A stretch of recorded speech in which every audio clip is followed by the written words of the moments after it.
Efa nisy fotoana ve nisy olona niampangalainga anao? Inona no navalinao tamin'izany fotoana izany? Ary ahoana no nataonao?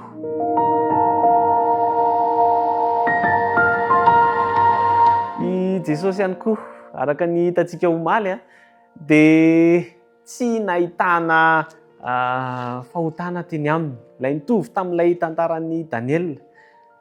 Tsy nahitana ota, tsy nahitana fahadisoana kanefa dia nampangaina sy nampijaliana tamin'ny tsirariny. Andeha hojerentsika amin'ny antsipiriana indray izay tantaran'i Jesosy izay famelohan'izay dia andehantsika hivavaka. Rahainay tsara indrindran-danitra misaotra anao izay ny amin'ny fitahinao anay indray, afaka hianatra ny teninao, afaka hiara-hianatra eto indray ka kasio ny fonay mba ho tonga tany lonaka haniriany ny teninao ka mba hamoazana be amin'ny fiainanay. Amin'ny anaran'i Jesosy no anonona zavavaka izany. Amen. Natao izay fomba rehetra hiampanganan Jesosy. Misy ny atao hoe Synedriona. Synedriona io izany dia karazana filan-kevitra jiosy izay misahana manokana ny fitsarana sy ny fitantanana. Dia izy ireo izany no mitady amin'izao fotoanantsika izao moa izany dia izy ireo mitady dosie hamandriana an'i Jesosy sy hamonoana azy ho faty. Zavatra an'izy dia izao hoe tsy nahitana ninona mihitsy izany teo amin'ny fiainan'i Jesosy. Tsy nahitana na dia fahalemena kely akory azy.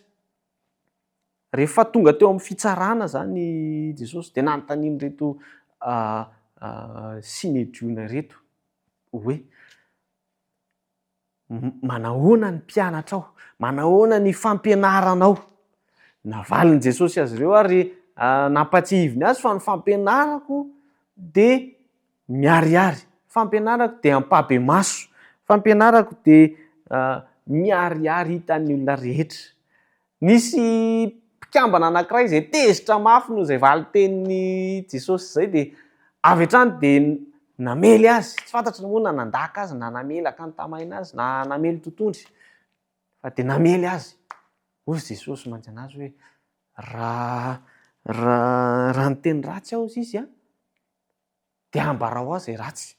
Fa raha tsy nanao izany kosa dia fa maninona ianao no namely ahy?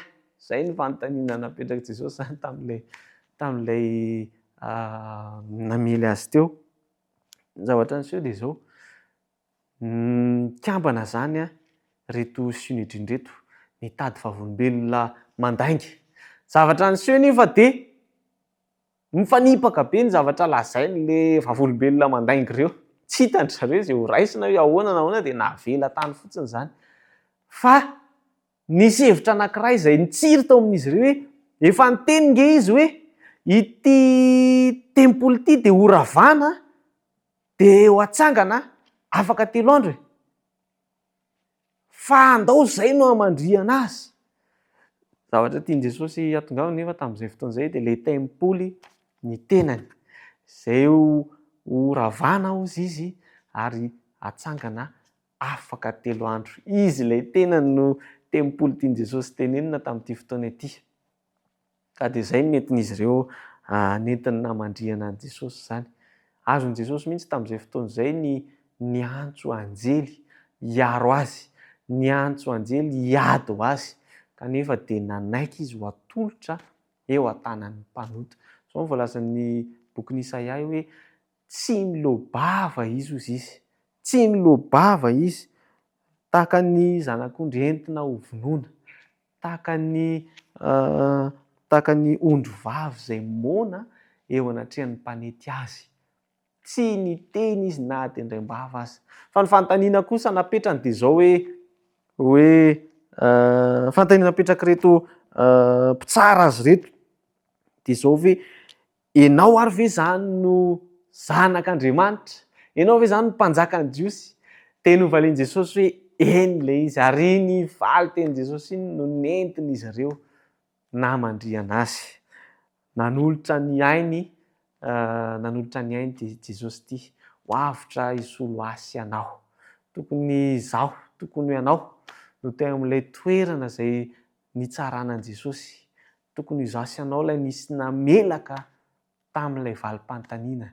Kanefa dia nanolotra ny tenany izy mba ho avitra isolo asy anao. Ny faniriako dia zao hoe tahaka an'ity Jesosy ity, anana toetra tsara an' Jesosy, ilay nampijaliana tamin'ny tsirariny, ilay nofandriana tamin'ny tsirariny dia nanginy izy teo anatrehan'izy ireo. Andriamanitra no niady ho azy ary naneho ny tena henin'Andriamanitra izy tamin'izany ady mafy izay naseho nianjadiany Jesosy izany. Ny rariako dia Andriamanitra ny hiady ho anao ihany koa amin'ireo mety ady rehetra izay mety hatrehinao mandritra ny herinandro. Andriamanitra ny eo ny voninahiny aminao ihany koa ka hamoaka anao mpandresy. Andehantsika hivavaka. Rainay tsara indrindra an-danitra misaotra anao izay ny amin'ny famindram-ponao ka ianao no hijery manokana ny fiainan'ity zanakao izay miara-mianatra ny tenin'Andriamanitra eto. Ianao mahita ny ady hatrehan'izy ireo, ny ady hatrehany, ny fiaikana izay mety hatrehany ihany koa dia ianao no hamoaka azy ho mpandresy. Aminaran'i Jesosy ilay mahery indrindra izay mampandresy anay isaky ny ray mandingana no hanonana zavavaka izany. Amen.